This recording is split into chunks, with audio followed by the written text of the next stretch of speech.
awareness, the fact that these are the type of people and authors that South Park made fun of in season 19 with like the PC bro and safe spaces and things like that. I mean, you just look. I'm gonna read it so you don't have to. Vice used to be kind of the edgy, cool news outlet. Now all they basically do is push one particular side of the aisle's beliefs and push their own version of outrage culture. And it's sad. It's definitely a sign that hard times are coming for Vice, I'm guessing. You know, there are people like me that genuinely like to watch their documentaries and kind of read articles on their website. Now they're seen as no different to me than something like BuzzFeed. And this article is exactly why. And I hope you appreciate the coverage. And if you do, remember to leave a like and a comment on this video. Your interaction with my videos is basically the only way new people find them, and it's super important for the channel's growth, and I'm very thankful for that. So there's a long article that came out a day or so ago about this, and a lot of you have been sending it to me, and most of it just kind of builds the story, builds the kind of the lore of South Park, goes through the history. These are all things I didn't disagree with, just good quality journalism, talking about how South Park is, you know, essentially an equal opportunity offender and things like that. And by the way, Vice is the same outlet that put out that Sticks and Stones, Dave Chappelle's new comedy, which currently has a 99% user review with 12,000 ratings on Rotten Tomatoes, was not funny and should be skipped. It's a joke. Literally. And maybe I'll cover that later because I just think it's funny to cover the bias that media has. And there's two particular films that really illustrate it, the way that they're reviewed and rated. So this article talks about, you know, PC principles, and, you know, crybabies, all things that I agree with. Now, interestingly enough, this outrage with respect to, quote, PC culture, I think it's weird that they put it in quotes because it literally is PC culture, has been the centerpiece of South Park's last few series. Season 19 brought in the PC principal, a muscled frat bro on a mission to impose politically correct behavior on the residents of South Park. Several of them quickly joined forces with him, delighting in the opportunity to peacock their newfound wokeness and punish those who fail to keep pace. Later episodes introduced literal PC crybabies, upset everything without understanding why. I mean, yeah, this is reality. I mean, if you spend any time on Twitter, this is who they are. And, you know, side note, you know,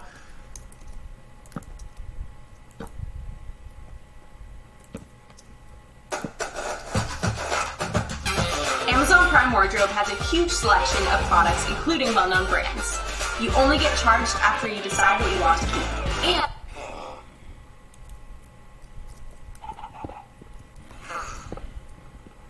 it's easy to get sucked in and think normal people are like the people you interact with on Twitter. They're not. Normal people are the people you meet at the pub or at the grocery store or in your, you know, at a baseball game. It's easy to forget that most people are normal, but Twitter and media, particularly legacy media, are a vast outlier. We'll actually cover that in another video later today, in that Rotten Tomatoes video. But, you know, Vice is, you know, the embodiment of that old meme. Remember that meme that went around? It was like, somebody paid me to say something you like is trash just to get clicks, or something along those lines. That's basically what Vice has become. But we're going to laugh at it, and I'm not going to send any visitors to their website. So, you know, hopefully you'll see that this article doesn't merit a lot of reading. So, PC has little to do with empathy and everything to do with virtue signaling and sort of tribalistic zeal for punishing those who don't conform. I agree. The takeaway is simple, sorry. I agree with that takeaway. In an interview with Vulture shortly after the season 19 aired, reporter asked Trey Stone, Matt Parker, whether they were concerned that their anti-PC stance aligns them with Drumpf.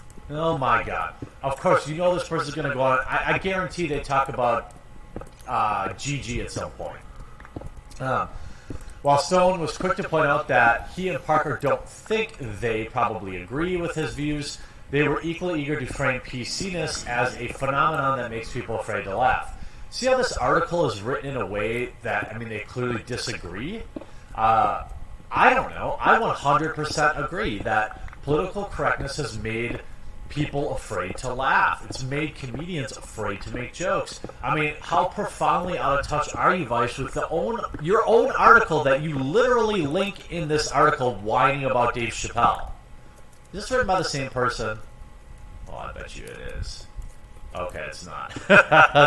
Like, you link an article whining about jokes, and then you frame that, you know, that you seemingly disagree with that statement. This is not to say that the show suddenly became right-wing. Those seasons still devoted ample airtime to ridiculing people of all sides, we'll say. I like how they call right-wing people, you know, and whatever. Okay. But it's overriding opposition to the idea of ever conceding any amount of personal freedom to accommodate others aligns with some of the most venomous ways that politicians and pundits have weaponized the free speech argument in contemporary discourse. There is no wiggle room when it comes to our First Amendment. It comes to our free speech. And this should be true in video games and in movies and in mobile games and whatever video game or pop culture thing you want to consume. Absolutely nothing should be off limits ever. I know I upset a good chunk of my subscribers. You may have 300, 400, 500, 600 people left when I pointed out that I didn't agree with the Final Fantasy VIII censorship and that I would not be purchasing it in the remastered version because of it. And people were offended by that, saying that it's just not a big deal. Well, these are the people, in my opinion, if you don't think it's a big deal, you are a pawn in their drive to ever be removing any artistic freedom, your freedoms of speech. You are the person that will agree, and they will use you to push these things on people. You need to understand that it's an amendment because it's important. And free speech and things like that are not something to be mocked or to be scoffed at or to be used as a part of the aisle. It doesn't matter which side of the aisle you're on. You should protect these rights. Sorry for my mini rant. I'm just frustrated with a lot of the conversations I've been having around this in the last 2 weeks with so many people that are just like, it's not a big deal, it's not a big deal. Yes, but it is a big deal because that is what people use to get you to agree to all their many small changes. Fox has, of course, long thrived on getting people mad over the fact that you can't say anything anymore, and the chance began as a place for people to post disturbing things that made them laugh and evolved into a breeding ground for... there it is! The AR and all of sorts of stuff. Most recently, YouTuber Steven Crowder has positioned himself as a brave defendant of free speech thanks to his refusal to stop employing terms we don't like. And by the way, that's why I'm never going to use their. If you're watching the screen, you know what they said, but it's the R word and the H word. I'm not using those words to describe anything anymore. Look, you can say whatever you want. What it really boils down to is it's words we don't like, and that's how I will always reference that. While professors and motivational speaker Jordan Peterson has continually used the reasoning to justify his refusal to use pronouns, again, so that's his right. Meanwhile, Drumpf seems to persist in believing that bloviating about shadow banning of people and how they should be able to say Merry Christmas is an effective way to convince his base that he is a champion of their personal freedom. Well, like him or not, he's not wrong. If I want to say Merry Christmas, I can. But by the thing that he gets wrong about this is by the same token, if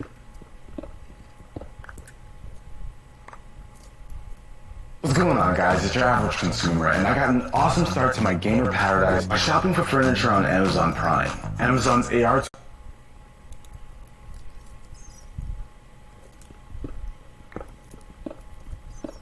Starbucks doesn't want to put it on their cup. They don't have to put it on their cup. I mean, are we really going to be upset? You should be more upset that you're getting suckered into paying $6 for mediocre coffee. That's what you should really be upset about. Whatever they put on their cups is their right. You don't have to shop there. You don't have to buy their crap either. The idea of shadow banning, how they put it in quotations, again, that is a provable fact. Anyway, at the end of the day, these so-called free speech initiatives are all deeply, furiously concerned with the way other people are living their lives. The gender they identify are their... No, I mean, I don't think that that's a reasonable... Their skin color... What? Who? I consider myself a free speech absolutist, and I've never considered myself with... concerned myself with the way other people are living their lives. Here's the concern, is when it infringes on the way I'm living mine. You do you, as I've always said. There's probably 100 videos of me saying, you do you. As long as it's not against the law, I think you should be, and you're not hurting anybody, cool, you do you. But when it infringes on my rights, for example, being forced to use somebody's pronouns that I don't want to. Now, again, people will misrepresent that. If I know you, and I know what the deal is and what you want me to say, I always use those pronouns. Now, if there was a law enforcing that, I would not agree with that. There's a difference. It's the polar opposite of just let people be ethos that early South Park espoused.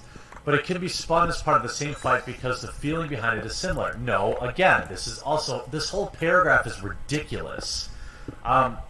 It's not about just letting people be, is it? It's about changing people. It's about telling people what they should and shouldn't say. Look what just happened to ContraPoints. This is somebody who is trans, who has a huge following on Patreon and on YouTube, has high-quality videos that, while I largely disagree with many of her takes, I respect as a creator. She just got basically canceled by, quote-unquote, her own people for misspeaking. I mean, this is ridiculous. What about that is about letting other people live? No, you want to control her. You want to control what she says. And if she says something you don't agree with, it's hashtag cancel insert word. Cartoonist Charlie Trotman once quipped, "The worst thing about nerds who become bullies is that you'll never convince them that they're anything but victims." I'd say that's true. But then they go on, oh, here we go. She was talking about gay. Specifically, it's an observation that applies just as easily as to this battle with PC culture. I agree with that. It's hard to think of any better embodiment of the South Park's recent hashtag cancel South Park ad campaign, a seeming attempt to energize its fans by literally pretending that someone is trying to censor the show. No, you, of course, as you prove again, you don't understand humor. I'm assuming that the ad campaign was a joke about cancel culture. The truth is that no one really has made much of an effort to censor South Park in some time. Well, because it's the only show keeping Comedy Central on the air. They're two of the world's richest comedians whose signature show cost Comedy Central $200 million to renew back in 2015. Blah, blah, blah, blah, blah. Oh, here we go. When South Park acts like it's still the rebel throwing rocks at the establishment rather than a platform for the grievances of two insanely rich white men, it's playing the same game. What does their skin color... I thought you were complaining about when other people were concerned about their skin color. Why are you worried about that with the creators of South Park? Interesting. Vice, is full of morons, in my opinion. It doesn't understand modern culture. If it does, look, they're a media industry or conglomerate, or I don't know what you necessarily call them, an outfit company. They understand how to get clicks. They understand this. So either one of two things is true. they understand internet culture, and they understand how to get clicks and how to get a video that I'm making right now ripping on them, because apparently to them, no press is bad press, although I disagree with that, because my coverage of it is eroding any credibility you have. Imagine 10 years ago having people put you in the same bucket with BuzzFeed. That's what you've become. So either you understand kind of the culture of things that will get a buzz going and you're just writing this for clicks, which is sad of a news agency, or you completely don't understand comedy or even the words you write or the modern day society in general outside of Twitter. Either way, Vice is long past any reputable sourcing and should be treated as such. I hope you enjoyed this video. We'll talk to you again real soon. I sincerely hope you enjoyed this video, and if you did, before you leave, make sure you leave a like and drop a comment on it. It's the only way to help the channel grow in today.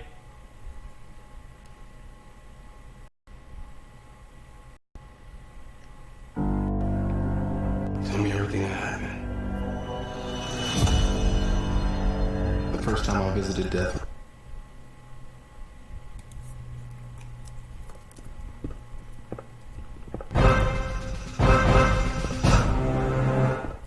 Hi everyone, it's Az here from Heel vs Babyface. Now apologies, the lurgy has got the better of me. I'm already in the sweats stage after 24 hours. Got a very sore throat, it's drying out really quickly, so you're going to have to forgive me, but during the course of this video, I'm going to have to sup on some pussy. Keep that throat lubricated, you know what I mean? Ladies.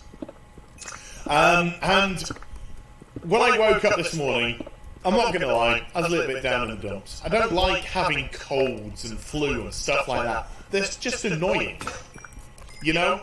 They're not even proper illnesses. They just stick around for a week or so and then they go away. And it's just like, you're useless. You're just annoying. You're just annoying for 1 week. You're just being annoying. Sorry. I really shouldn't have these feelings towards a cold or whatever. But my sadness soon changed to delight when I was informed that there was in actual fact another Batwoman trailer for our viewing pleasure. But when I looked at the YouTube channel, since the last video, believe it or not, there has actually been four Batwoman promotional pieces. 2 30-second vignettes of no consequence whatsoever, not even worth talking about. And then 2 40-second vignettes, which are so bad it's unreal. But before we have a look at them, I'm just going to quickly show you this, and then we'll go into this article later after we've seen the videos. But I just want to bring this up, because I think it's very important before we go into the vignettes. This is from today's New York Times. Ruby Rose is ready to fight crime and fan scrutiny as Batwoman. Everything wrong with a new TV show. Do these people not see what they are doing? Right. The first couple of episodes are going to get plenty of hate views. People are going to view to see the disaster. They're going to tune in to watch the car wreck.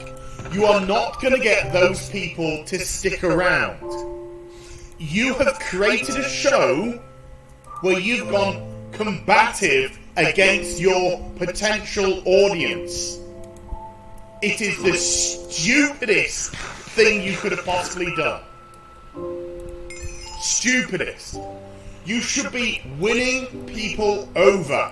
You should be producing promotional material that gets people excited. And I'll give you an example. And this is the hilarity of it. I'm so glad when this releases. I think it's October the 6th that the first episode comes out. Do you know why?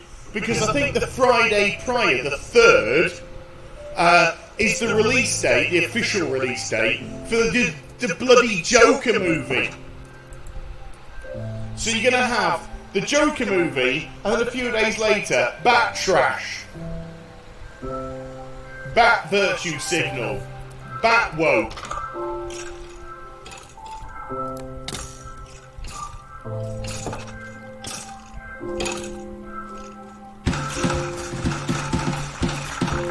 Every day, visionaries are creating the future.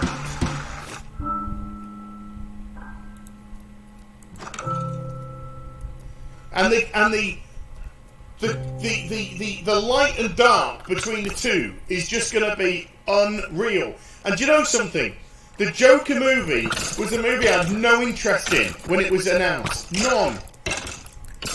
I was one of these people who were just like, look, the Joker is a mysterious character. The thing that makes the Joker scary is the fact that you know nothing about him. When you start to quantify who people are, when you start to pin them into certain pigeonholes, then they lose their mystique. Look at the trash Solo movie that came out.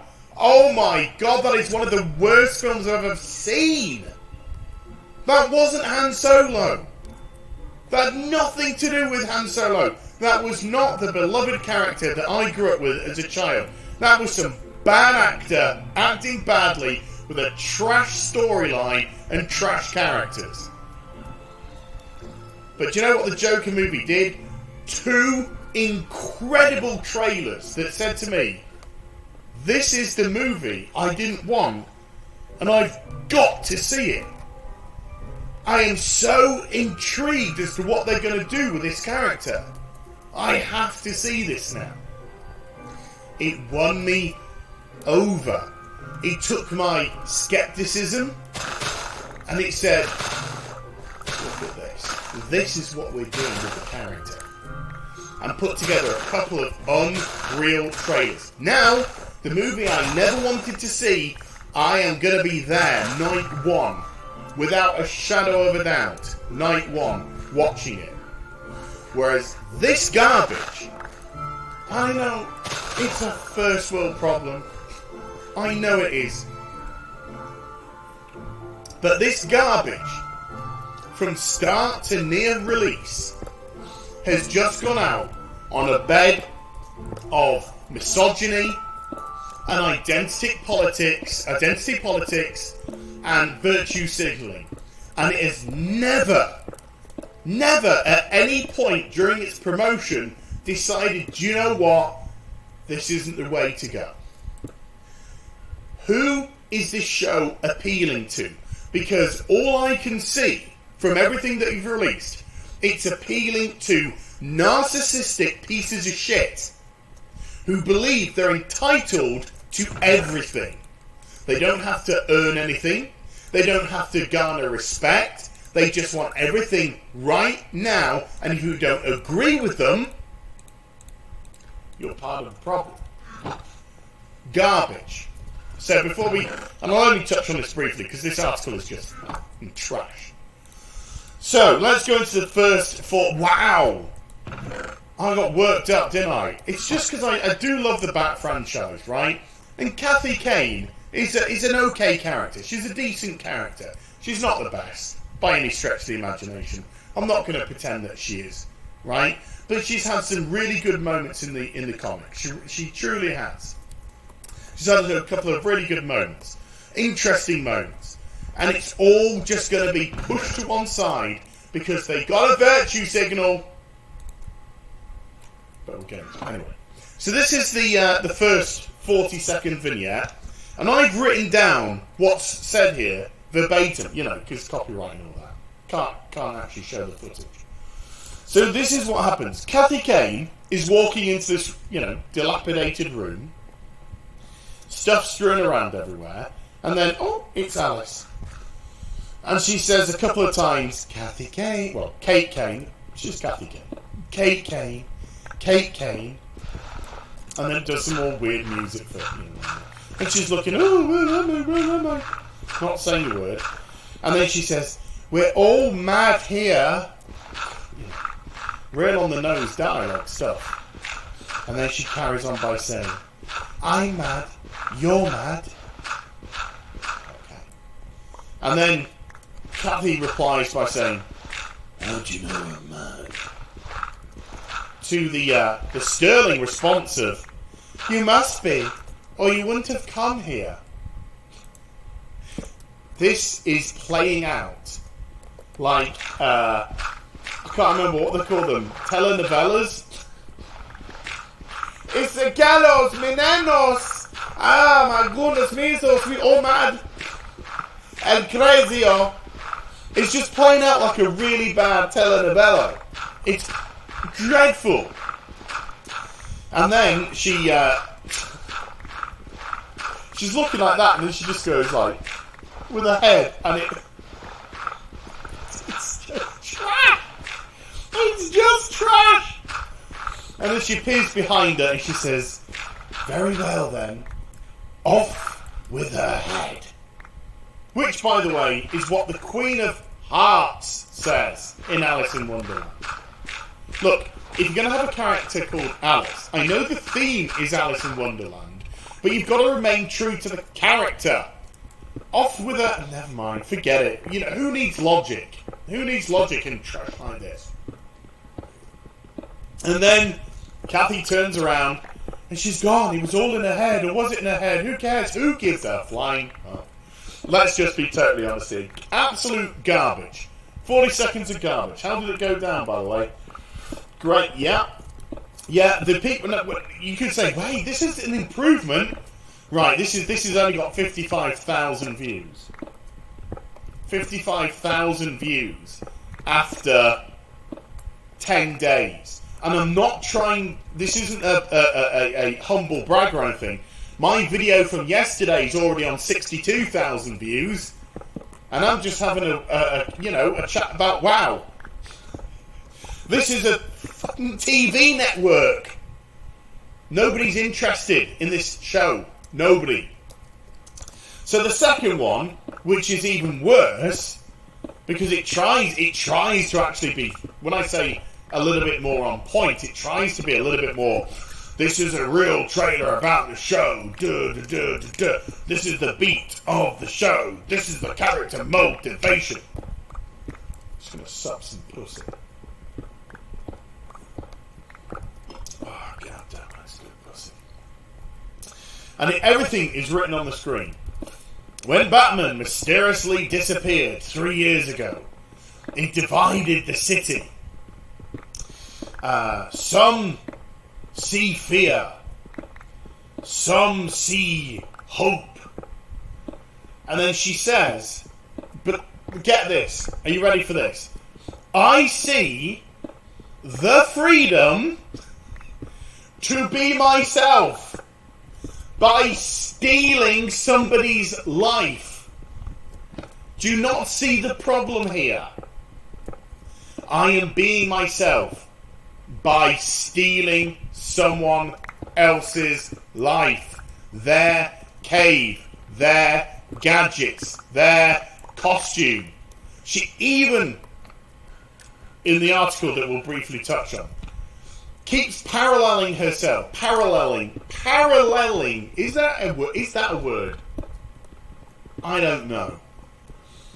Herself to Bruce Wayne. Oh, well, I'm sort of like a Bruce Wayne. I'm sort of like a Bruce Wayne. Yes, because you have no character of your own. Because you've stolen or assimilated everything. And then, the laughability of it is she carries on by saying, to play by my own rules, by taking somebody else's life, money, gadgets, costume, ride. None of it earned. None of it earned whatsoever. No, just taken. I deserve this. I deserve all of this. And then she said, I spent 15 years searching for a place I belong. 15 years. She's 33 in real life. She was in the army. So that would have meant she was 18 in the army when she got kicked out. Where would... Whatever.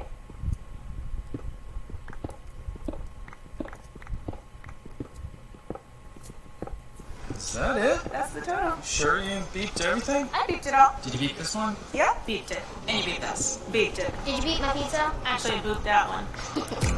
Beep.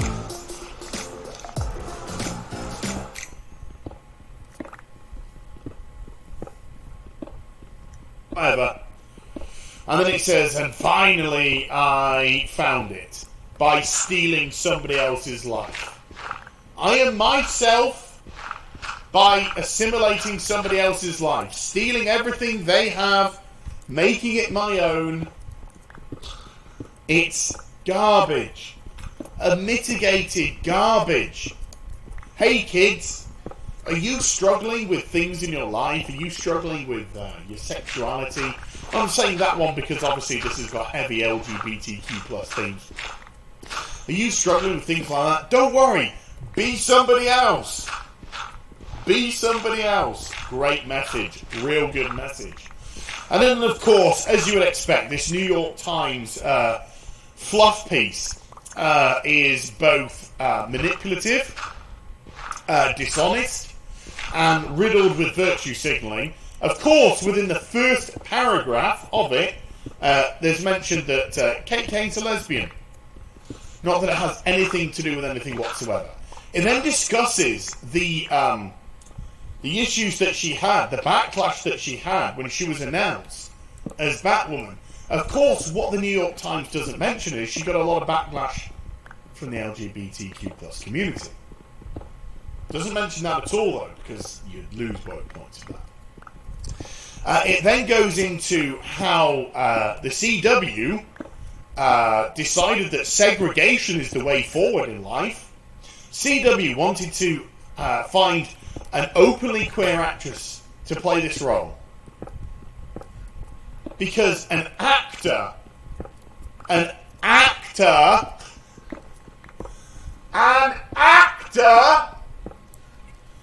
surely couldn't play, a character. No. If it's a gay character, it's got to be a gay actress, or okay, yeah. Let's just, segregation ahoy. Good stuff. Don't get the best person, the potential best person for the role. Get the most woke person for the role. Great. No, this makes a lot of sense now. Great. So the building blocks on this trash were started right at the foundation. Good stuff. So it was built up with the wrong intention, and then it's been advertised with the wrong intention, and nobody cares. Here, actually, just jumping back to this one. Look. 61,000 views on this, and this came out 4 days ago. That's it. A television network for a bat-related character. 61,000 views. No, nobody likes. And the New York Times, just trash. Oh, by the way, look at this. How did you find your way into Kate? Well, knowing the New York Times, probably with 2 fingers first. Right, so there we go. Just garbage, and mitigated garbage. Comes out, I think, October the 6th. I'm going to watch the first episode because I want to see what this train wreck is like. And I'll tell you what I truly think it's going to be. I think it's going to be complete mediocrity. I don't think it's going to be so bad I'm going to have to turn it off. I hope. I just think it's going to wash over me and I'm not going to give a toss about anything. Bear in mind, I'll sign off with this because my throat's getting really bad. But I'm going to do a stream tonight as soon as this video comes out. Twitch.tv/Shield vs Babyface. V Babyface. Link. Second link in the description box down below. I'll be there now. The Shield media, when they saw the pilot episode at the San Diego Comic-Con, remember, couldn't even defend it themselves.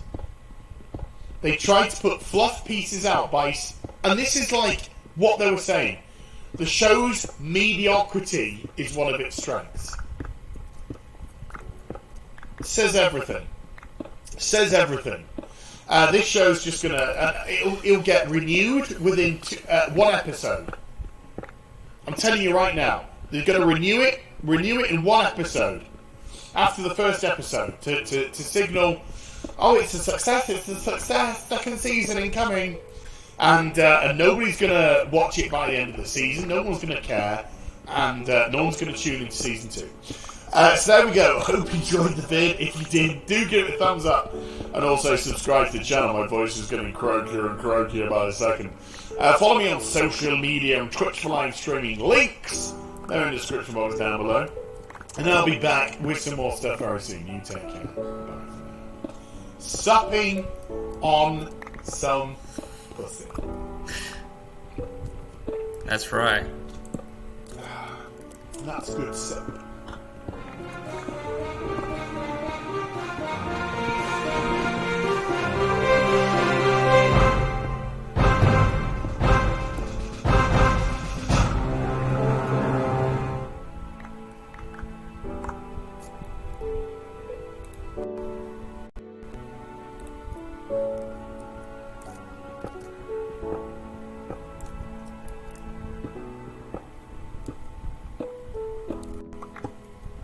One last time.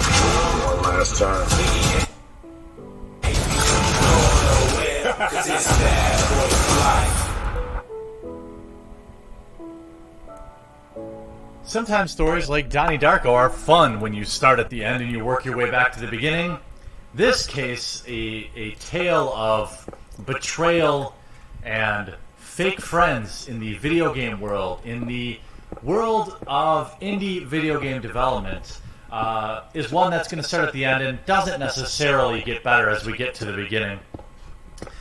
It's a story of, I don't know why anyone would need enemies when you have friends like this, when you have an industry around video games that is like this, a group of friends that you can make, you can turn them into celebrities, and they forget all that and publish million-word articles before you're even in the ground, talking about how this is all about you. Now, we've talked about all the players in this, and the ultimate goal, as I've said always, is to hopefully catalog everything, as people like to remove things.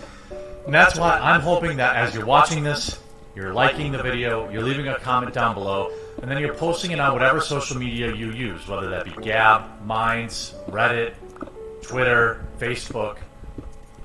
Because there's two sides of the story, and I think it's important that we don't allow the narrative to be controlled for all video game fans, fans of Alex's work, and fans of truth. The end of this article ends with probably one of the most out of touch and maybe true statements, and I'll just read it to you. He's gone, and I'm left to fumble for words for what he did to me years ago and what it means to me now. World ends, I'm most affected. I'm not going to read this entire post because at times it's infuriating, at times it's needless, at times it's redundant. We know the tale.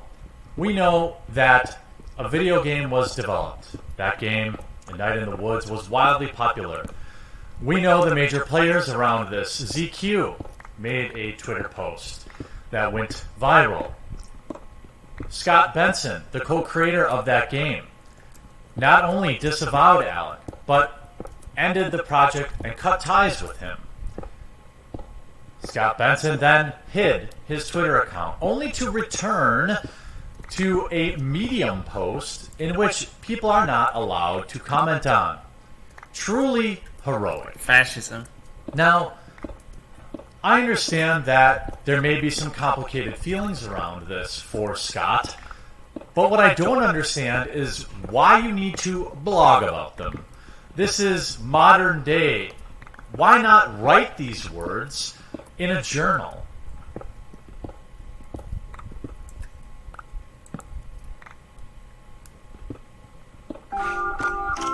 Here's Master Jojo. You're a fuck man. Prepare to leave the house.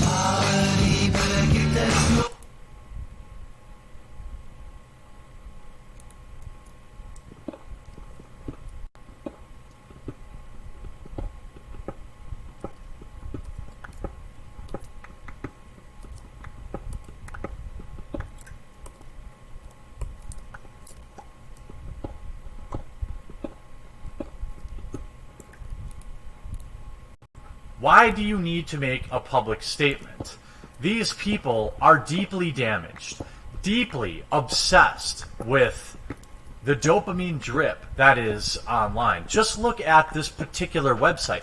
Medium.com allows you to like a post only. So you get to put this post out, and you don't get to see any of the negative or see any rebuttal. You only get to, quote, clap for an article. That's where we come in. Because you don't get to control the narrative, Scott. We know what happened. You abandoned your quote-unquote friend in his time of need to join in on the mob, and now you're feeling guilty. Well, I'm sorry you should feel that way. Now, in this article, he attempts to justify his actions. And as I've always said, maybe the things that were said really did happen. We don't know. Maybe they did. My entire position has always been that it's not for the court of public opinion. It's not for everyone else to decide. And before I get into this, I want to share a brief story from my history. I haven't experienced many people passing in my day. A few. Both grandmothers and a couple of friends. I remember one of the only memories I have from any of these events afterwards was some words that my dad said to me. My dad was an excellent son. He was one of 10 brothers and sisters. He was pretty much the only one that took care of his mother until the end. I remember going with him as she went into the home, and he would visit her long after her memory had failed her. He took care of everything. My dad is a great man. He is a man that I look up to, a man that has simple beginnings. He's been a factory worker his whole life, but a man that lives by a code that I myself hope to live up to one day. And I remember looking around at his brothers and sisters at this event afterwards, and there were a few people crying. I remember him saying something along the lines of, the ones that are crying are the ones that wronged her, and that's kind of why I'm not crying, or something like that. And it was, I'm paraphrasing, but I remember like, dang, dude, that was deep. And it's so true. You can view the people that are hiding from all this as their form of tears. You can look at this 1,000,000-word stink piece, justifying it, turning it into, it's all about me. Why would you trash the man? He's not even in the ground yet. Why? This is disgusting.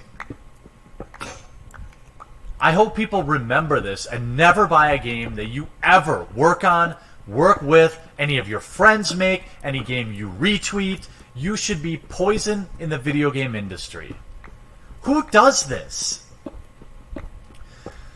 This came after a week in which several revelations of his past and present actions came to light from several sources. I had no issue believing them. I still believe them. And not just out of principle. I'm not one to just make a snap judgment about someone I've known for 6 years. The reason I believe these things is they have roots that go back the entire 6 years, and I want to talk about it now. Why? What matter is it? Who is this for? This is enraging. I'll continue. I don't want to discuss too many specifics, because I don't have any truth. They aren't my stories to tell. I have my own story. He talks about how he met Alec and that their time together was very public. In June 2013, I was a typical struggling freelance animator, designer, and artist. He saw my tweets. He thought they were funny, and my animations, which I guess he thought were funny. He got in touch and asked if we'd want to make a game. Of course I had. We spoke for the first time that night. We talked about what we considered interesting indie games during what was in hindsight of the waned years of an indie game boom. Colorful, narrative. Alec had made a name for himself as co-creator of the award-winning game Aquaria a few years earlier. In the years between, he worked on other things here and there, most notably a perpetually stalled project about a living marionette. He mentioned the project almost immediately, that we could never quite figure out what to do with, blah, blah, blah, blah, blah. We hit it off pretty much immediately. I was a 32-year-old artist, don't care. Alec was 29. We didn't have a lot in common, but we got along. Great. Sounds like a good friend. He ran very hot and seemed to take offense to things quickly, but balanced that with boundless enthusiasm for whatever he was doing. That was my impression of him, and we both were on meds for different things. So at the very beginning, he knew he was not a balanced individual. He goes on to talk about how then they worked together on a night in the woods, and it was wildly successful. He suggested we take 6 months to prototype the game. I told him I couldn't possibly take 6 months off. And I thought it would fail miserably. He suggested a Kickstarter, and then it didn't fail. And suddenly, enough for the last time, we were news.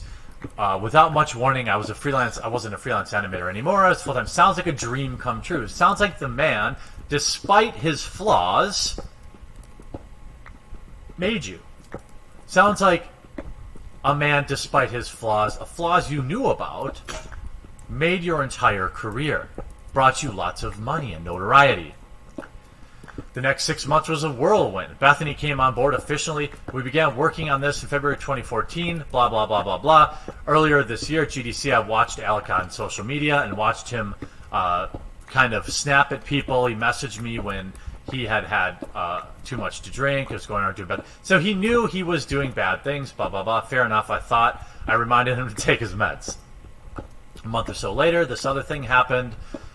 At E3, I had mostly a good time with Alec. We clicked as partners on the E3 floor very well. I was more of a talker, so I did the legwork there. It sounds like everything was good.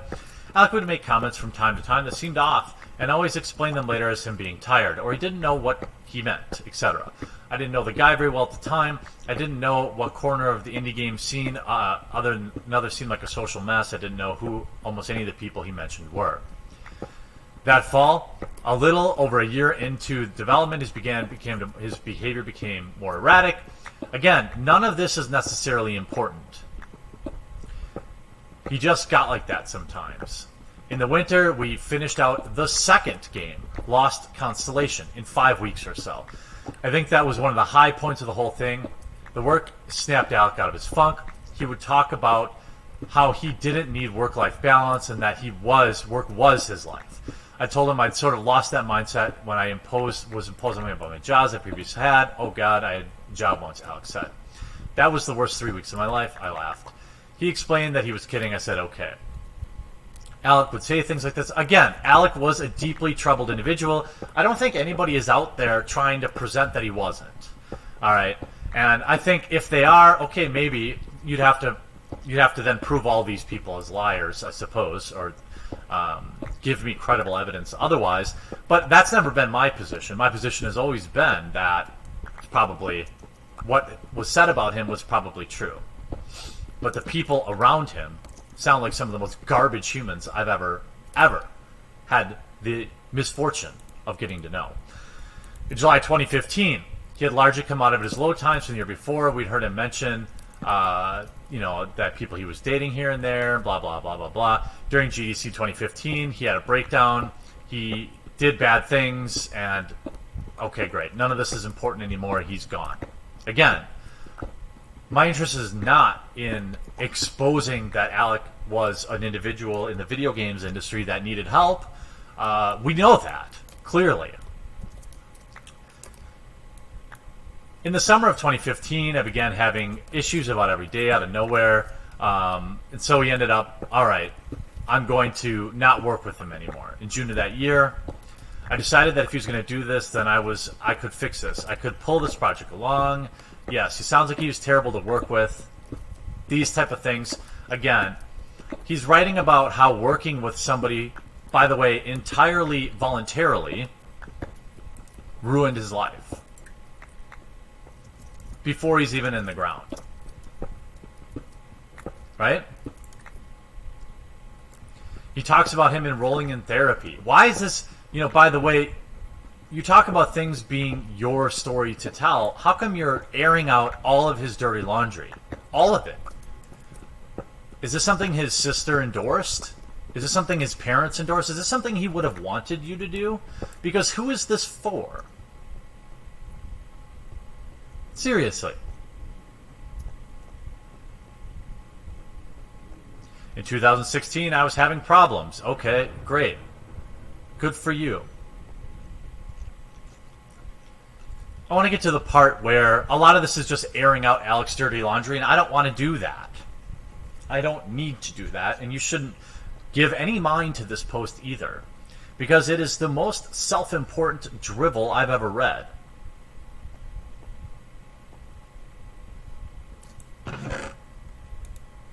I want to get to the part where we decided not to work with Alec again back in 2015. I warned friends who asked me back then not to work with him. I confided in a small group of people what was happening to me. So you went around bad-mouthing the guy. Okay, great. Maybe what you were saying is true, but you sound like a gossip. You sound like a bad friend. You sound like a bad coworker to me. My friend Dan came into town and had been very worried about me and angry at that Canadian guy you're working with. The woman who cuts my hair was in roller derby and she offered to hurt him. A lot of local friends were ready to throw down. Good friends offer to throw down. Okay, so I assume you're not a friend, as you are completely airing out all of... This is disgusting. I'm reading a lot of this for the first time because I want my reactions to it to be real. I had asked people who knew not to tell anyone. This is pretty common. I had reasons. During development, we couldn't deal with the publicity, publicly hashing this out. I was too exhausted to handle some of the big public things. Alex, blah, blah, blah, blah, blah. I wasn't keeping Alex secret. I wasn't keeping mine. This is how this happens. Alec never told me or anyone. But Alex had changed. We'd seen it. We watched it happen. We put a lot of work into it. It was suddenly 2019. We learned that Alec had a new team together, and it had been years since he was ever a problem. He was doing talks at conferences, he had made new friends, talked about boring stuff like coffee and time management, and seemed to have really healthy relationships, both personally and professionally. I checked in on him from time to time. I checked in with people who knew him. Smooth sailing. I was really proud of the guy. No need to worry. Happy ending. And then things fell apart. I've spent the last week tracking down and talking to people close to him. People who knew him years ago. People who knew him. It's shocking how many of us had eerily similar experiences. Well, yeah, people are who people are. Most people who have interactions with me will tell the same way. We'll say the same thing about you when you're not around. You are who you are. Why is that shocking? Things came out about Alex's behavior right before we knew him, came out last week. They were backed up by other people I trust. People who were around at the time. Suddenly a lot of what Alex said back then about his exes, about the subject, blah, blah, blah. I immediately reached out to Alec about these things. He gave me non-committal response and then disappeared. I never heard from him again. Where is the part where you made a public statement? Right after this, as so often, when silence gets broken, several people came forward. I found out about what I thought about Alec had been changing. He had been treating other people like he had done to me in 2015, blah, blah, blah. Like a lot of people who do this, I don't think he ever consciously did any of these things in a knowingly evil way. He was aware of some of his paranoia was due to conditions. Yeah, right. That didn't stop you from publicly disavowing the guy, did it? You didn't have to say anything. You didn't have to make any comment. You didn't have to write a 1,000,000-word essay about the guy after he's gone and can't defend himself. Alec had prestige and money. Oh. Well, there's a possible root of all these people wanting to talk badly about you, isn't there? I'm not saying that's a fact. I'm just saying it's plausible, isn't it? He had what he wanted to be, what seemed to be a ticket to making your game dev dreams come true. He had a long pattern of picking someone who was really interested in it, immediately suggesting they make a game together, and then making them dependent on him, and then later abandoning it and them. Okay. Great, so don't work with the guy. Why is everybody... You know, I don't understand. If everybody seems to know everything about the guy and just how bad of a dude he is to work with, why do people keep signing up to doing it? And why do people feel bad for them when they do? You wanted to get rich making video games. It didn't work out for you. Tough. You willingly did that. You looked at the money the guy made, and you wanted a piece of that. That's what it looks like to me. That's what it looked like. And you literally write, I survived him. A lot of people got it much worse than I can wrap my head around. And I'm a man. People who aren't men got it worse. I thought I was unique, and that this thing started and stopped with me. I thought I'd helped him truly change. I was wrong. I feel so stupid. I feel gross. This is how one man can have several people he takes advantage of. It makes you lonely. I mean, this stuff is ridiculous. I cared a lot about Alec. No, you didn't. If you did, you didn't write this. Despite all of this, but covering for and enabling the harm someone does to people around you isn't caring for them. I don't know about that. Seems like the only person you care about is yourself and your future in the video game industry. And look, I actually understand where this guy's coming from. Because the way the culture is in the video game world, if he doesn't come out and fully disavow, he's probably never going to work in the indie game development ever again. He's never going to get a job making video games ever again if he dares side with someone he alleges that he cared about. There's nobody he cares about more than himself, clearly. That's the reason you make public statements. That's the reason you hide your Twitter. That's the reason you write a 1,000,000-word essay on Medium.com about somebody who's not around to defend themselves. This is 100% about your future career making video games, your career in the indie game development world. It's blatantly obvious, and you, sir, are a sad, weak man. I look forward to never purchasing a video game you ever make, never purchasing a game a friend of yours makes, never purchasing a game you work on the sound effects for, never purchasing a game that you purchase. These are the people that was his support system. Just put it that way. Now, that doesn't absolve him of anything he did. But this is exactly what this culture of cancellation does. It's ran by, fueled by weak, broken individuals targeting others with the same affliction.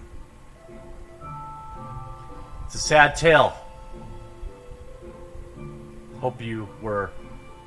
I guess, were entertained or at least brought to some thought about this during this video, and we'll talk to you again real soon. I sincerely hope you enjoyed this video, and if you did, before you leave, make sure you leave a like and drop a comment on it. It's the only way to help the channel grow in today's YouTube environment. Above, you'll find a link to subscribe, and make sure you turn your notifications on, or if you just want to check out another video, there's one of those up there too.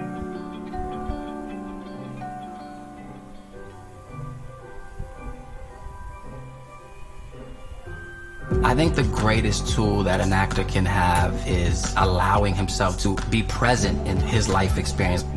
I want to be able to master myself. I want to be able to be the best husband, peer, and friend.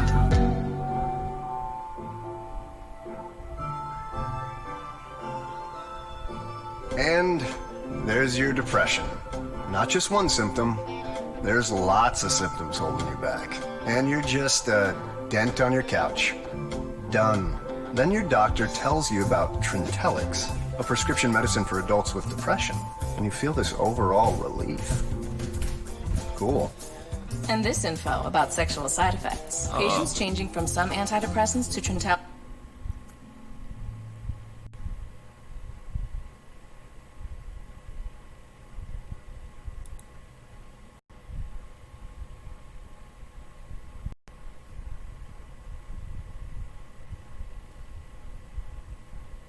What's going on, everyone? Jeremy here from the Quartering. Happy World of Warcraft Classic Launch Day. I know some of you are interested, some of you aren't. I, for one, am very excited after partaking in the World of Warcraft beta. I have been anxiously watching the countdown to log in today and experience incredible wait times and queues as I'm expecting for the launch day, but I've still got a job to do, and I've got some good news from Ion Fury. If you remember, the kind of nostalgic retro, shout out to 90s era Duke Nukem type video games, produced by 3D Realms. The creators of that game put out a game called Iron Fury, And there was one random joke in the game that people didn't like. More specifically, there are members of the Reset Era forum that did some rainbow operations and infiltrated the Discord server and found the devs to say such horrible things as SJWs be crazy. And of course they launched a full-scale outrage mob, causing 3D Realms to completely cave, issue an apology for a joke, and donate $10,000 to charity, and talk about enrolling their employees in sensitivity training. As you can imagine, this did not turn out well for the actual customer base. Ion Fury facing significant backlash in the Steam forums in the form of both bad reviews as well as refunds. Now this morning, Ion Fury has gone back on their promise to censor the game to a group of people that clearly weren't their customers, and now they have backed people that might actually buy their game, and people are mad. Obviously not gamers or not people interested in the actual game, but people that thought that they had had a victory, thought that they had controlled another developer, in this case 3D Realms, and Ion Fury retains. I'm not even going to use this word. I don't believe a joke is phobic. It's not possible. It's just a joke. I'm going to replace the H word with words we don't like, because that's what it really is. And boy, oh boy, are the hit pieces rolling out. It's barely noon, and we've already got one on GameIndustry.biz. We've got one on Polygon. We've got one on whatever website this is. They're everywhere.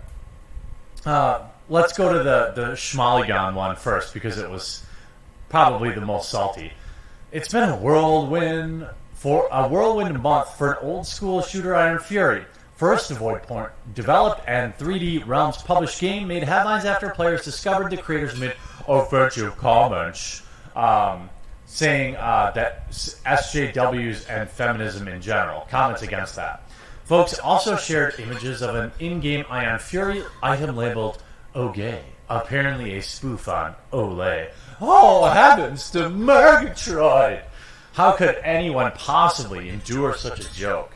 I'm sure you could accuse it of being a bad joke or a dated joke, but it also kind of fits the joke that would have been in one of these 90s era games, so why not?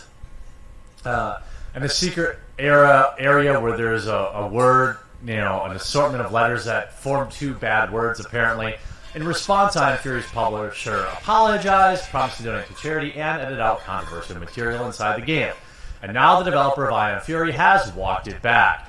Quote, "We've caused a recent controversy suggesting Ion Fury game content will be censored." Voidpoint and 3D Realms said in a joint statement posted on Ion Fury's Steam page. "We will absolutely not be censoring Ion Fury or any of our other games now or in the future, including but not limited to removing gags such as gaming's most controversial facial wash."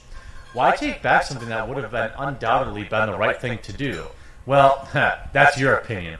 Since the apology and change announcement, Ion Fury has received an onslaught of negative reviews from angry players who felt that the game was getting censored. One of the top-rated reviewers writing, for example, "By all accounts, Ion Fury itself is an excellent game, an excellent product, a labor of love from time passed by. But by my own playtime with it, I would agree with the assessment. I would recommend it to anyone strictly on that basis. However, I speak for myself foremost, that it seems that I speak with a lot of other customers when I say that it feels like the release of the game, which was so anticipated, has more or less been ruined by what happened here, with the real down spiral being triggered by 3D Realms' decision to kowtow to a hate mob, clearly against the expectations of their own customers." The review continued, "The incident has become, in my opinion, an example of what not to do." See, here's the thing.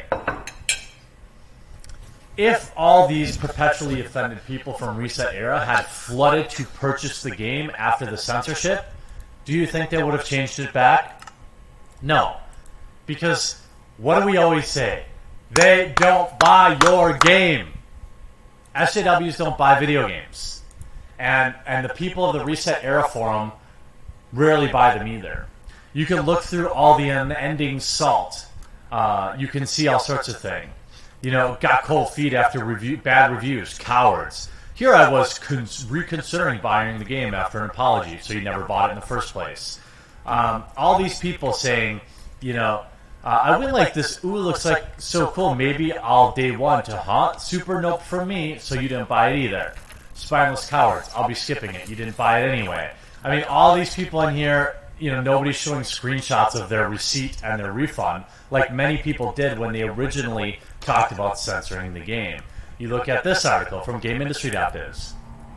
Game Iron Fury retains words we don't like in game after all. The developer and publisher of Iron Fury walked back their decision last week to remove words we don't like in a joint statement. We talked about that. Specifically, the statement is referring to a bottle of in-game soap.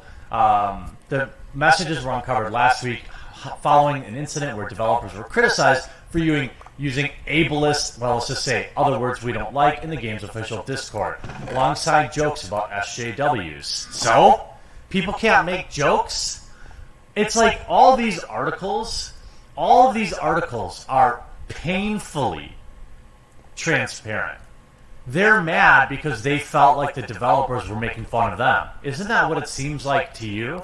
They're even more mad that the developers probably looked at the numbers and realized that, well, all these people that said they were outraged by this joke that we kowtowed to didn't buy our game anyway. It's almost like they figured out what we already knew and we've known for years. These messages were uncovered last week. Following an incident where developers were criticized, Following the criticism, 3D Realms and Voidpoint issued a statement. Members of Voidpoint's Fury team have made words we don't like comments and include other language people don't like. GameIndustry.biz has reached out to 3D Realms and Voidpoint for comment, as well as to determine whether the other promises, sensitivity training and the donation, will still be done. I'm guessing that they will still donate the money. They can't walk that back now. The sensitivity training is, of course, hilarious. And just look at all the Twitter people. Ion Storm developers will no longer be removing words I don't like from the game, following a Steam review backlash after plans were announced to censor it. We can look at Ryan Brown. Ion Storm, it's actually Ion Fury. Developers will no longer be removing words I don't like from the game, following a Steam review backlash. I've not seen a case like this before. Words I don't like found in a game, devs apologized, promised to remove it, and have now decided to keep it in because so many of its players demanded they do it. Loving 2019, folks. Literally rewarding words I don't like. No. It's like people are actively, willingly misrepresenting this. You'd have to probably dig pretty deep to find the one edgy boy that said, oh no, I want this in there because I believe, all the things that these Twitterati are accusing me of, and I want them in the game. People refunded the game. Why? You watch my videos. You're an enlightened individual. Because you actually play video games. It was a matter of principle. It could have been anything. When you talk about a video game company kneeling before a fake outrage mob from an alleged video game forum, Reset Era, and then donating money as penance, that's why people were mad. Here's Rami, another screecher on Twitter, constant. When devs are under attack for doing the wrong thing and then doing the right thing, many devs might act on the second group's demands just to make it stop. 3D Realms is an example here, backtracking into words I don't like to score points with a mob I don't agree with.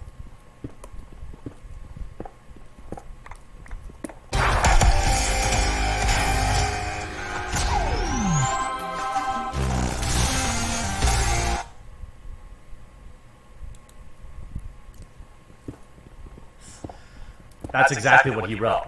The first mob was okay because I agree with them.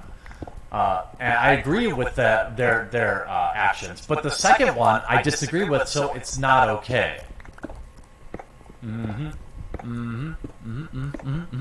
Oh dear, when confronted with the option of being decent people or trying to appease the people review brigading the game for not being bigoted enough based on their previous apology, they chose the latter. Again, that's not what happened.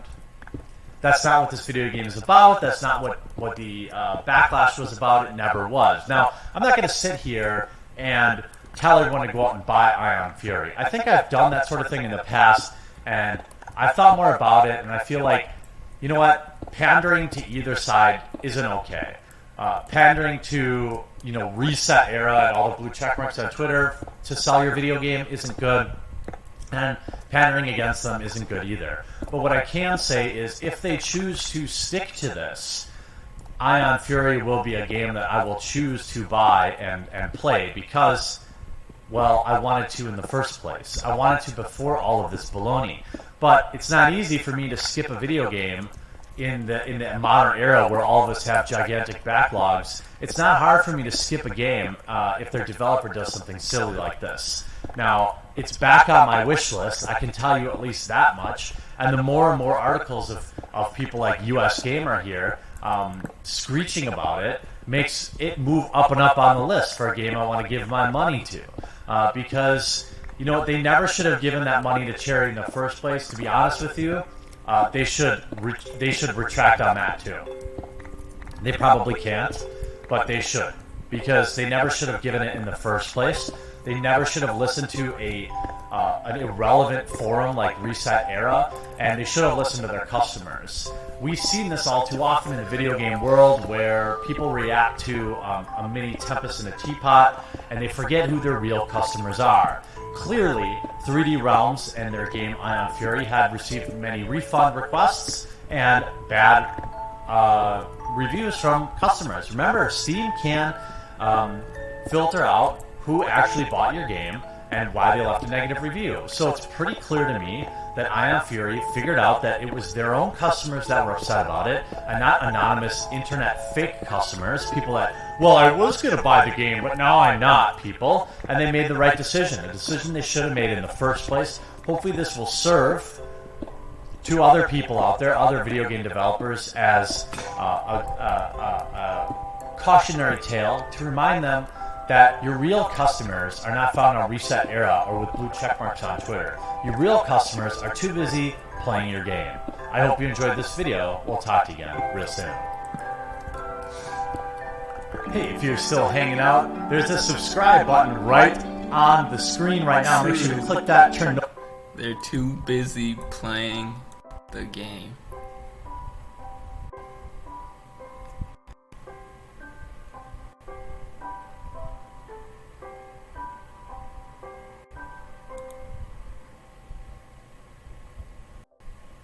People are raging over the straight pride parades. Protesters are trying to shut it down. Hello nice. Hello everyone, this is Mr. Obvious, bringing you the obvious. And today, on TMZ.com, we have some better-minded news, something funny we can laugh at, and, of course, something to show the absurdity of the world we live in that seems to be run by clowns. Here you can see, on TMZ, Straight Pride Parade, marching through Boston. Cops, protesters standing by. So for those of you that don't know about the Straight Pride Parade, let me fill you in. The Straight Pride Parade was a parody event to showcase the insanity of the left. It was meant to be an ironic and funny, somewhat trolly event to celebrate straight pride, as well as everyone. Everyone was invited to the Straight Pride Parade, regardless of sexual orientation. The whole point here is that the entire pride movement, largely run by the left, has gotten out of control. It's insane. And it's also kind of like it's okay to be white. It's brilliant. You run an event, it's okay to be straight. It's good to be straight. It's great to be straight. To prove that the left is insane. Because if they attack this event, what are they saying? They're saying it's not okay to be straight. By attacking the Straight Pride Parade, you're proving that there's a bias in the mainstream and in the mainstream left against straight people. You prove the insanity. You prove to everyone, the normies, that we're living in clown world. But before we look further into this story, monetization on my channel has been completely disabled. That is why I would like to thank everyone who has joined me on Patreon and Subscribestar, and to all of those who have been sharing my videos by posting them on social media. All of it is a great help, And as always, I want to thank you. So here we go. Here in this sign you can see, it's great to be straight. It has a pink side and it has a blue side. It has a lion and a lioness. Special Boston event. And this took place today. It's finally started. After months of debate, controversy, and a threatened Brad Pitt lawsuit, the so-called Straight Pride Parade is underway in Boston. So I do believe that the Brad Pitt threatened to sue the Straight Pride Parade because, you know, he's a leftist, like most people in Hollywood. Isn't it funny that the mainstream is leftist? And isn't it funny that it's well known that usually the mainstream is usually what's evil and corrupt? So if the leftism is the most popular in mainstream society, what does that say about where the corruption is? I wonder. The parade organizers, a group called Super Happy Fun America, claim straight people are an oppressed majority and believe the day will come when straights will finally be included as equals among all other orientations. Now here's a problem with leftism, why it's regressive, why it's Marxist, why it's stupid. They're all about propping up minorities, but they go further than that. They don't believe in equal opportunity. They believe in supreme opportunity. They believe in special privileges for minorities. They believe that minorities should have more rights than the majority. It's a form of tyranny to be ruled by the few. This is an ironic, funny statement. Straights are now seen as lesser for some reason, even though you need them to exist, and it's vital to society, and any sane person would tell you as much. Those kinds of statements made many think the whole parade was just a troll, and not something that would really happen. But there are several hundred people lining the same route of the Boston Pride's Parade back in June. The Grand Marshal is, ironically, the openly gay but extremely conservative Milo Yiannopoulos. Counter-protesters have assembled in Boston in response to the Straight Pride Parade. And we've got music, y'all. So these people hate straight people. They're protesting against straights. They literally just proved the Straight Pride Parade's point. Straights are an oppressed majority. You proved it by protesting this peaceful, all-inclusive event. Great job, jackass. Protesters are on hand as well, but they don't appear to be confrontational. Hell, they brought musical instruments. Still, police are out in the force, just in case tensions rise and anything goes down. So there's a picture of police walking around in yellow vests. Trust me, my friends, this is a little-known secret. Carry around a hard hat, a yellow vest, and a clipboard, and you can gain access to anywhere. People will assume you're just some authority figure and you're where you're supposed to be. Human perception is fickle. You'll recall, earlier this year, the parade's organizers used Brad Pitt's face on promotional materials, calling him Straight America's mascot. But as TMZ first reported, Brad wasn't down. He threatened to sue if Happy Fun Time America didn't cease and desist. They did. Wow, Brad, you missed your opportunity. Don't want to be seen as a straight supporter in Hollywood now, would ya? Bob Barker says, if liberals got their way, in 50 years everyone will be gay or trans that have test tube babies. Hashtag truth. Yeah, see, liberals are all about freedom for their people, but no freedom for the majority. No freedom for you. Truth Speaker says, I think it's great. Why not? Straight people have just as much a right as the gay people to celebrate their sexuality. Love it. Exactly. That's the whole point of this. Kiana, Casey, Danielle says, I'm fine with the Straight Pride Parade, but this one is a troll parade. Clayton Bigsby says, then you're not fine with the Straight Pride Parade. Liberals always pretend to be all-inclusive, but only when it suits their agenda. Spike says, the small minority groups demanding tolerance seem to be the most intolerant ones of all. Truth Bullhorn says, liberals forbid having pride for 3 things. Being white, being straight, being Republican. Middle finger. US, US, US. Pretty much true. And this is the funniest thing. Goat says, we don't forbid it, just keep it to yourself. Kiana Casey says, that sounds like the same argument homophobes use. Well, that's kind of the point. Wow, the irony flew right over your head. Jen X-Men says, another perfect example of what's okay for me to do isn't okay for you to do. The protesters are the only ones making this march important. In reality, it's just a bunch of people walking down the street. Big freaking deal. It doesn't symbolize jack. Now, let's take a look on Twitter to see, this is like a developing brand new story, so there's not much. But there is footage, there is some stuff we can look at. Here on Twitter, Jack Fasobic says, Straight Pride Parade in Boston flanked by counter-protesters and police. Now this will show you the sickening state of the United States of America. We can look at this, and I want you to tell me, are straights the oppressed majority? Or is it just a troll? So here we can see protesters surrounding the parade. I don't know why they're protesting exactly. I guess it's not okay to be straight. Yudson Yonder says, imagine being such a douchebag that you protest normal life. Taking one look at the media, and it's clear where their bias is. Again, this parade is probably just as successful as It's Okay to Be White was. It's completely exposing the mainstream media and red-pilling the normies. Straight Pride Parade in Boston draws counter protesters and heavy police presence. The parade kicked off to the sound of God Bless the USA. How dare they say that? I'm a Democrat. I hate America. With various floats displaying messages in support of Donald Trump. You see how they try to paint this picture to the left because they're leftist? They said, God bless America. It was terrible. I had PTSD and flashbacks. It was horrible. It was horrible. They said they supported the president. Monsters. Monsters. They also disparage the parade. They talk shit. You know, it's left-wingism. It's lies. Here on WashingtonExaminer.com. It's great to be straight. Straight Pride Parade draws small crowd. Protesters and police in riot gear. Yeah, well, maybe that's because of left-wing violence. Maybe it's because people who try to protest and march for their own pride and their own rights get attacked by the authoritarian fascists of the left. Sickening. I'm getting really tired of this hypocrisy. I gotta be honest, I'm just really sick of their hypocrisy. Why can't straight people march? Is it wrong? So let's look at hashtag Straight Pride Parade on Twitter.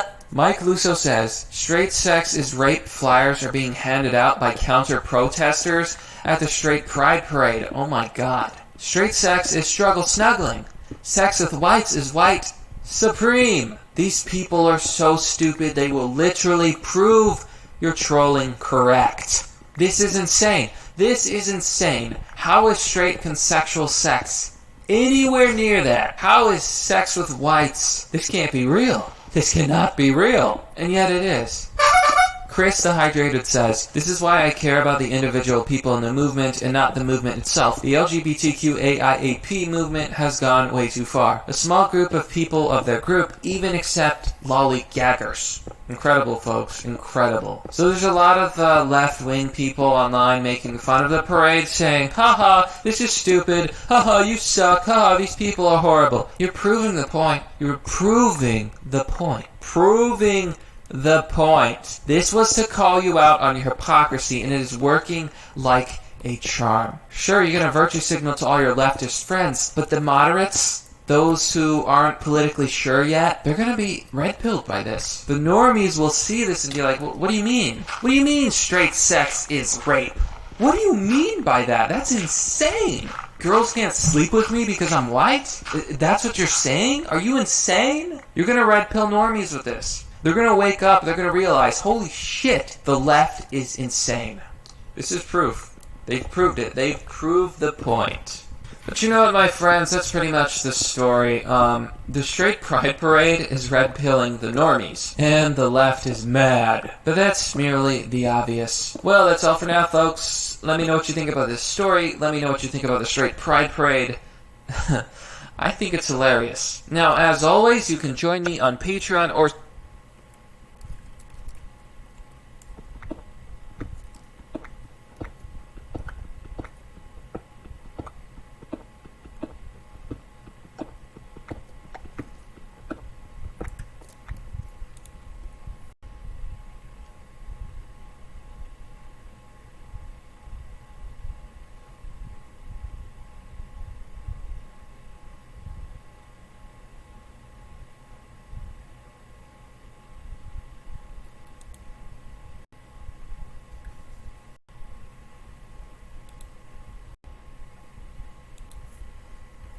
If I met another veteran and they were with another insurance company, I would tell them, you need to join USAA because they have better rates and better service. We are the Kirby family and we are USAA members for life.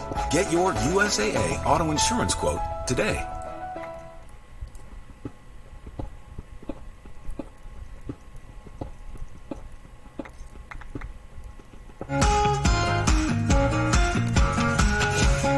Life's rich.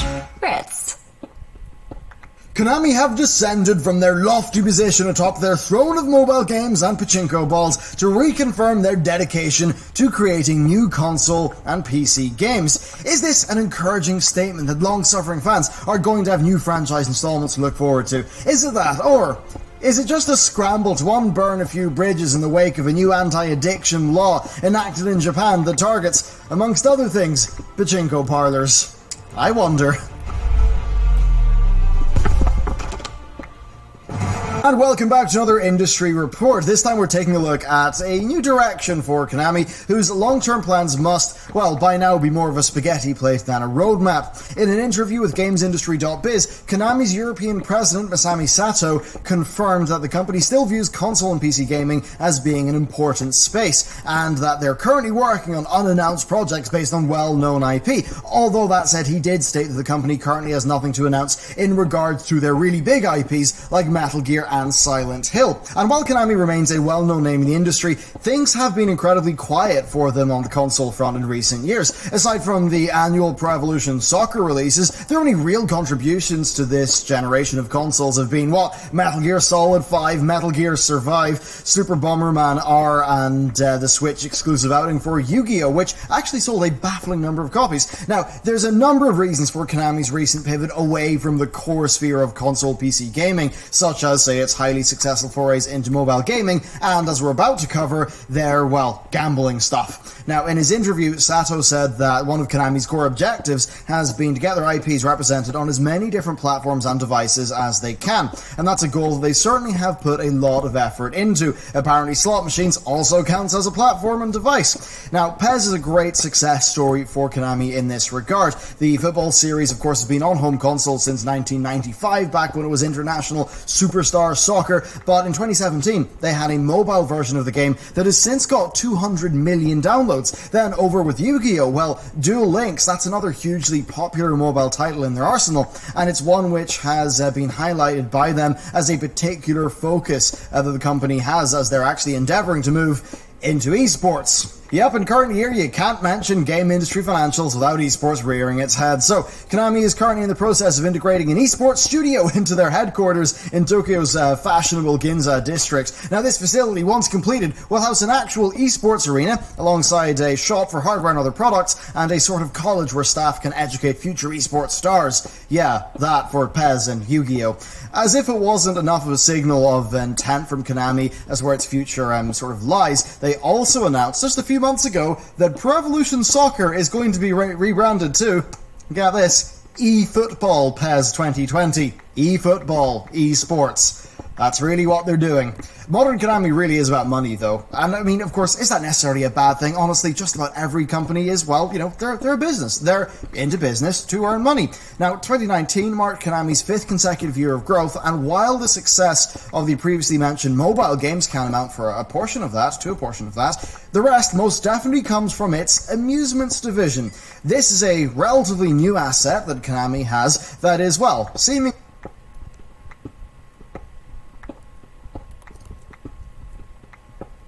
Alright, telepathic bulldog here. My love for you is unconditional, but I've got to admit, I'm hurt. The other brand you're washing your face with was tested on animals. That hits a little too close to home. Time for a change. This is the age of expression. But shouldn't somebody be listening? So, let's talk. We're built for hearing what's important to you, one-to-one. Edward Jones, it's time for investing to feel individual.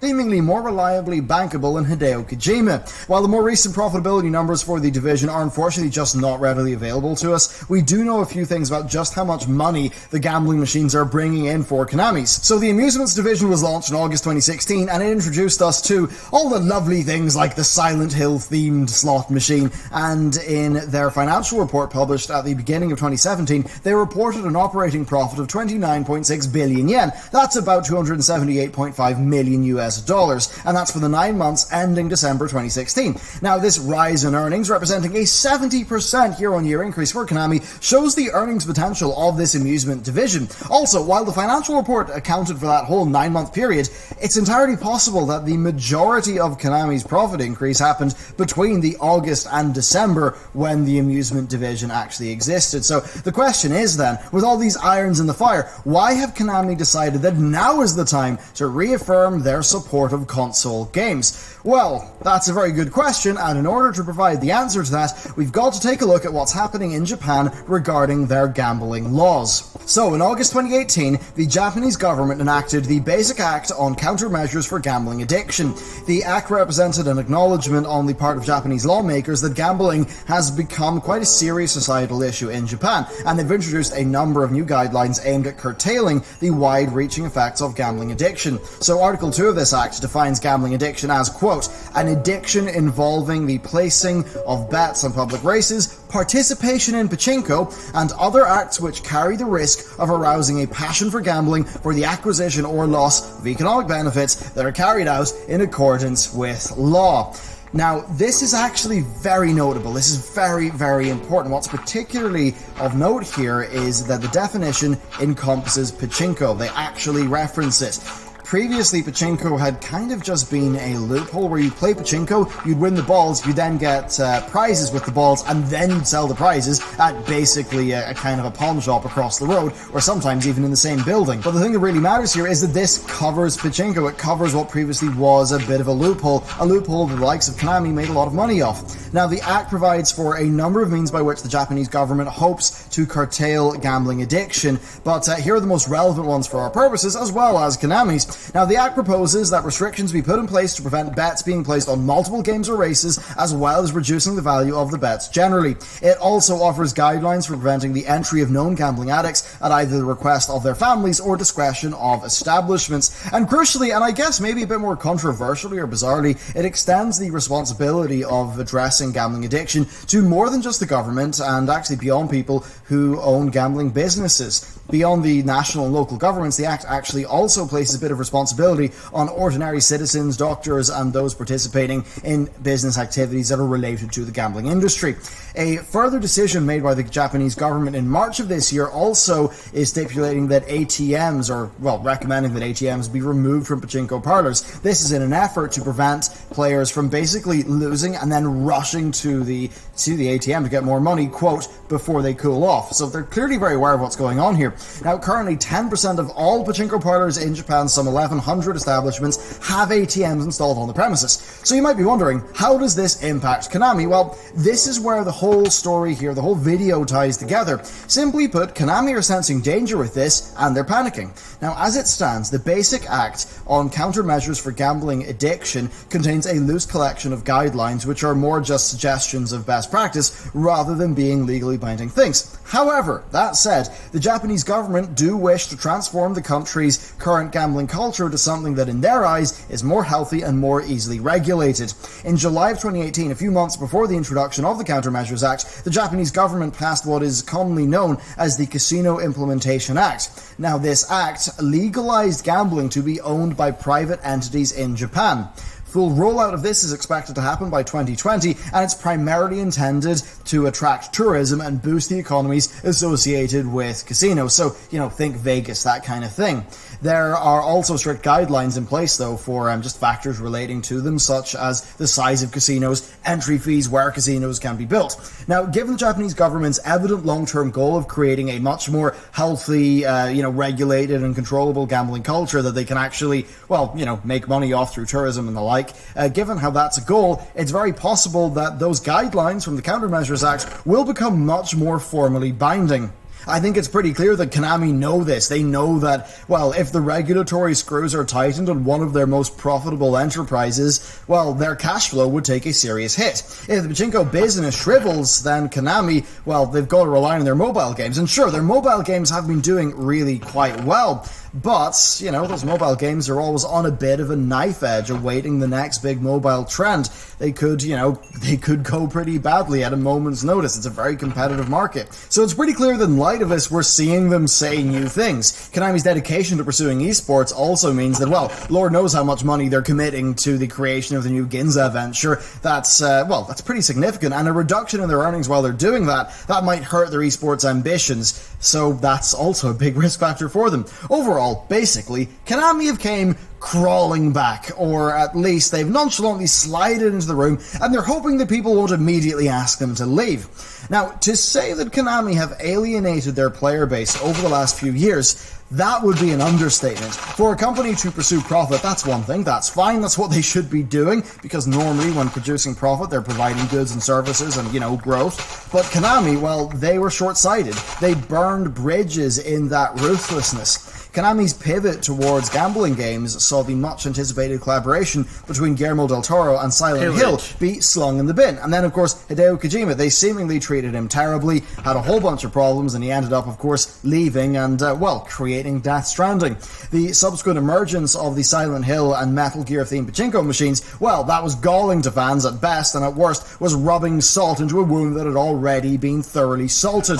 Of course, it's possible that they could win back hearts and minds, yes, but I think it's very unlikely indeed, especially because it's Konami. Based on how they act, it's hard to trust they'll do any of that well. On one hand, yes, they do have the experience and the IP to bring their players back, but on the other hand, well, they recently used that experience and that intellectual property to make Metal Gear survive. So, you know, hard to have a lot of faith in them. Anyway, there you go. That is an overview of Konami. They've recently sort of tried to get back into the console space. At least they've been saying that. But given everything they've done in the past, given the very obvious situation with the Japanese gambling regulations, I mean, I think we can kind of all see what they're doing there. Anyway, I hope you've enjoyed this little look into Konami. Let me know what you think down below. Thank you very much for watching this video. And with that, I will see you next time.